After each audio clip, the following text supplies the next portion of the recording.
see that steering here? So that's being controlled by a remote which you can switch it off it. See? Stops? You can stops and then it starts. Fully controlled, remote controlled, sitting on your sofa. And what's going on, guys? Welcome back to the channel.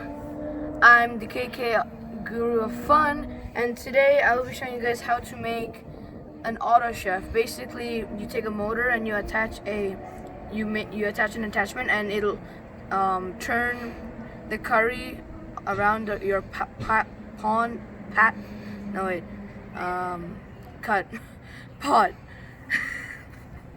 Yeah, so you don't have to always go there and mix it yourself. So mainly what you need is some kind of slow induction motor, basically like a small motor that will turn like very slowly. So this is a 10 RPM motor, as you can see. You can use a faster one, but I think this one will work really well. And to attach to this, I'm just using my percussion mallet because I don't have any other rods. And basically what we have to do is we're going to drill a hole through here so we can attach it onto this. And then after that, I'm going to cut the head off, and then we're going to take some kind of like metal plating so that that's what's going to actually mix your curry in the pan. So first, let's drill a hole that matches this with a drill. Hi guys, so I kind of skipped a few steps before showing you guys, so I'll just talk through that right now. So as I showed in the last clip, I drilled a hole into this rod. You can take any rod you have, and I kind of had some motor problems, so I got a new motor. And so basically I made a hole inside this, and then I inserted this motor into the rod, and I applied Gorilla Glue, and as you can see, it's perfect. And now the way you want to place this motor on top of your pot is to get a plank. I'm just using a plywood plank, and it depends on your pot size, but my pan size is 40 centimeters wide. So I just took some 40 centimeters wide and I cut it by 8 centimeters this way and 40 this way. So basically, and you want to put this right in the center of it so that when you put it on, it spins equally. So I marked my center point right here, and I'm just going to drill a hole through it and then insert this through there. So now I'm just going to take my drill and drill at the center of my wood. Ooh. On top of it, I'm just going to go downstairs, get my saw, my circ saw, and then just cut off the knob. Hey guys, welcome to my workshop, aka my basement. And here I am going to be cutting my rod with this beauty, this circ saw. And so let me just tell you a little quick information. So we need to cut this rod as deep as how your pan goes. So my pan is about 8 centimeters deep, and we obviously need a spatula, like a small piece of like wood, so when this turns, when you attach it on, it will turn everything inside your pan, and it will also extend out to the edges. And so, because mine is 8 centimeters, I'm going to cut it to about 6 centimeters, and I'm going to make my spatula about 4 centimeters high, so 2 centimeters goes inside the rod and 2 comes out. And I'm putting it inside the rod so that it has more stability. So let's cut this piece of rod. And so now it's time to cut the rod. As you can see, I've got my gloves on and I've got my goggles on. And now, let's start out the circ saw. I've plugged it in. Let's go. Oh, that's right. You ready, guys? Let's do this. So 6 centimeters, aka my third line from the outside. Let's cut this.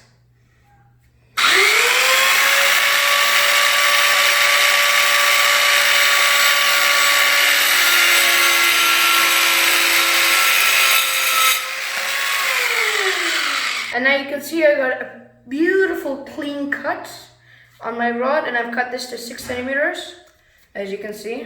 Pretty good, right? And so now, let's cut our spatula. I am putting 29 by 4 centimeters high and 29 wide. So this is how big your spatula is going to be. and 2 centimeters of it will go into the rod and 2 will come out. So let's get cutting. Let's get to cutting. 2, 3. Let's do this.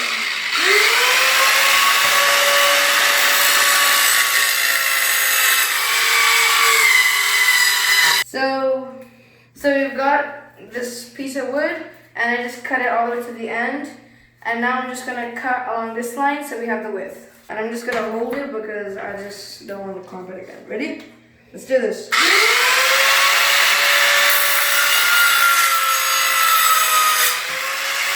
So we've got this nice piece of spatula. Pretty good, right?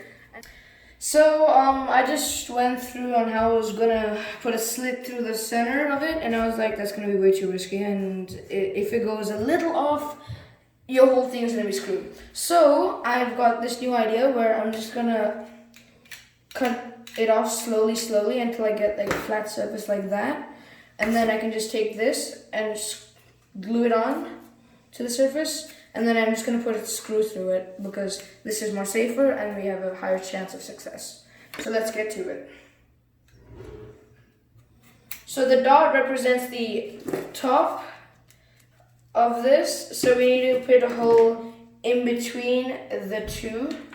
So I'm going to just measure it, and aka we're going to make it 1 centimeter from the edge, as you can see with my second dot, and that's where I'm going to drill the hole.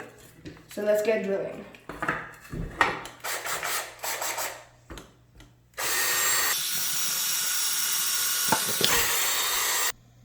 So as you can see, we got the screw, and now let me just check if it fits, and fits really good. So now I'm going to measure. I'm going to take this part, measure 1 centimeter from the edge, which is from there to about there. Okay, so that's basically where I'm going to drill my second hole, so the screw can go from through here into this wood. So let's get drilling.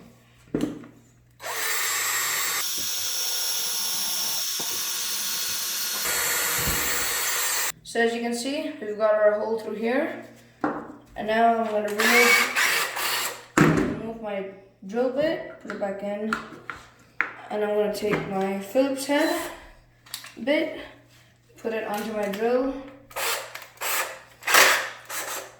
and now I'm going to put this through the spatula. So we've got a little bit through here. And now I'm going to align this with the hole, just like so, and then I'm just going to screw it in.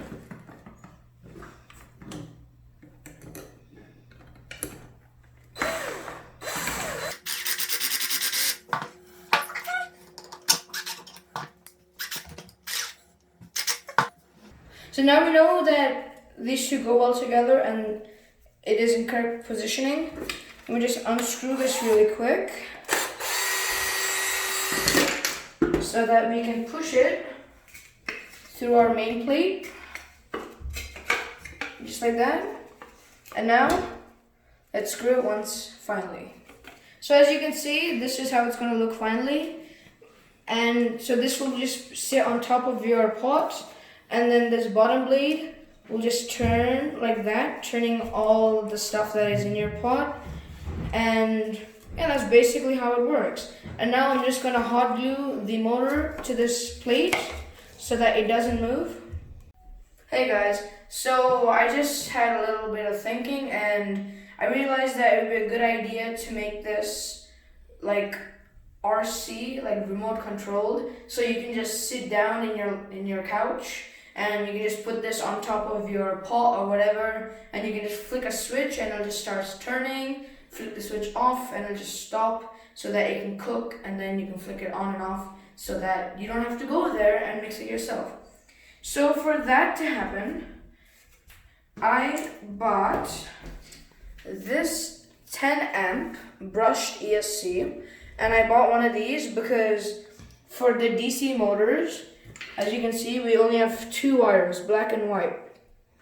And if you take a bigger ESC, you'll have 3 wires. So I bought this very small 10 amp ESC, and it was about like $10 or something. And so today we're gonna connect the motor to the ESC, and we'll connect it to the remote so that we can make it wireless. I completely forgot, silly me. For those of you who don't know what this is an ESC, aka an electronic speed controller, and we can control it with this remote. You can use any remote. I just bought this one because I was making some RC airplanes. And so basically, this is my throttle quadrant, for example. If I put it to the middle, that's about 50% throttle. What this does is it runs the motor only at 50% and not full. So if I take it to 25, it'll only run 25% of the speed. So that's basically what an ESC does. But also, you cannot connect the motor directly without an ESC because the command from this receiver has to go to the ESC, and then the ESC will tell the motor what to do. I've tried plugging in the motor directly and it has not worked. So since this is a GST plug ESC because they're very small and they only have 2 wires, I did cut off the actual end because I don't have a receiving end.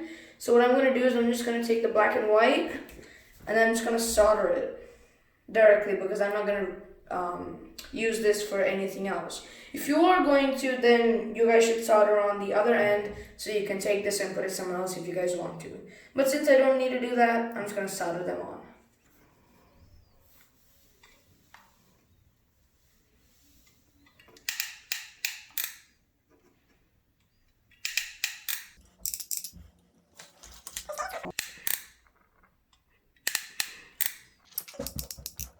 I can't see it.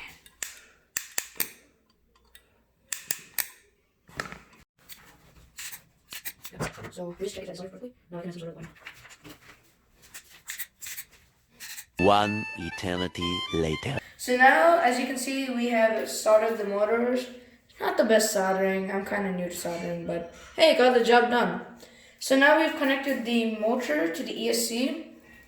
And so this is a battery connector, and this is the battery that we're using. It has a GST plug, and it is a low battery so that we don't fry the motor. Like as you can see in this battery, this is one of my airplane batteries. It is 3000 milliamps 3S. And if you plug this into here, you are literally going to kill the ESC and it's going to overheat and burn. So we bought this small mini battery. Forget that. This is where it goes in. This wire will go into the receiver. So when you plug it in and you do the motion here, it's going to send it to this, and then it's going to send to the motor what you're doing. And this other one that comes with the ESC, maybe not for all ESCs, but with this one, it's basically a kill switch. So if you switch it this way, it'll let the power go through. If you switch it that way, it doesn't. So now since we've hooked up our ESC, let's test it.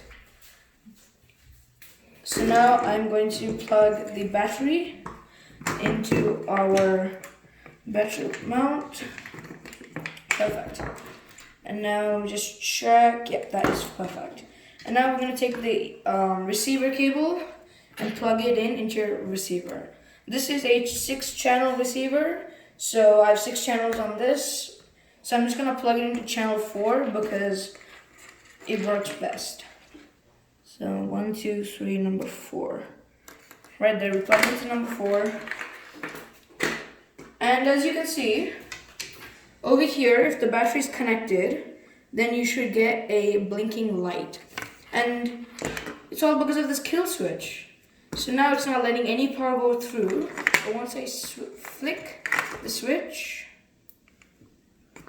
now as you can see, we have got a blinking light, just like that. So now the power is going through. Let me just turn on my transmitter. Okay, so now it's all done. So in this one, this is channel 1, channel 2, channel 3 is up and down, and so I plugged into channel 4. So if I push it to the left, it'll go one direction, and if I push it to the right, it'll go the other direction. So I'm gonna push it to the left. It works. And if I let go, it'll stop. If I push it that way, it'll go that way. As simple as that. And now we can just put this wherever you are. You can just chuck this in your pot, go to your couch, watch some TV, and whenever you think you need to mix it, hold it, let it mix for a couple of seconds, let go, and just enjoy. It's as simple as that. So now we have our final product. Let's go upstairs and see how it works on real food. So I did go upstairs and I checked it, and I did have some problems where my spatula was a little too long, so I just had to shave a little bit off the sides. And so now for this final step, we've got some aluminium heat barrier adhesive backed tape. And so basically, we don't want the wood to get wet, and also this is heat resistant so that everything will stay cool and it won't affect all the electronics that are making this. So I'm just going to take this tape, and basically I'm just going to apply this tape all over the bottom part of our plywood. So this is how it's going to be. So I'm going to apply it all on the bottom so that the heat doesn't go through the wood and then like damage all of these electronics. So I'm just going to apply it to the back of this and around the whole spatula. As you can see, I have my one socket. There's hardly anything about, so we can't go around this. That's kind of cool. For us to go over that. This is the backing, so I just peel off the stuff. I'm good. It's not very off. Let's just ooh, ASMR guys. Right. Yeah, it's very safe. Now, so we can go. So let's just light over that. That's the issue. Okay, that's what we want to see. That should be good. Just checking where. Do the other side. Stuck. Nice. And now we go. It's just flip it over. Let's just go. And then you got it. You got your own spatula. Nice. And you use access. So I'm just going to take the knife and cut roughly. Hopefully, kind of right. The bottom part of the plank wood, I cut out 2 rectangles, so they're just gonna plop on just like that. So, yes, you guys. Yes. Yes. Thanks. Okay, this one. Okay. So that was it. This one. Yes.